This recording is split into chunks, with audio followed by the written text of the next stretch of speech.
ចំទឹកចិត្តស្នេហ៍ទូរាប់រយឆ្នាំខែក៏បងទ្រាំបានដើម្បីកលយានទូមានរឿងអ្វីក៏ដោយក៏បងមិន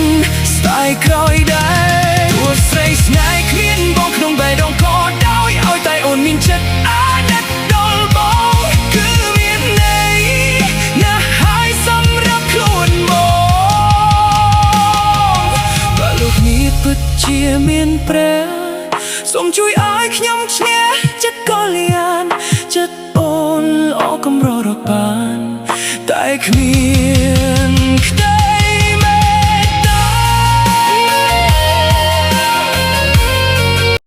ព្រោះតែមាសមេបងចិញ្ចឹមទឹកចិត្តស្នេហ៍ទូរាប់រយឆ្នាំខែក៏បងទ្រាំបានដើម្បីកលយានទូមានរឿងអ្វីក៏ដោយក៏បងមិន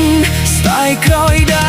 រទោះស្រីស្នេហ៍គ្មានបងក្នុងបេះដូងក៏ដោយឲ្យតែអូនមានចិត្តអាណិតដល់បងគឺមានន័យណាស់ហើយសម្រាប់ខ្លួនបង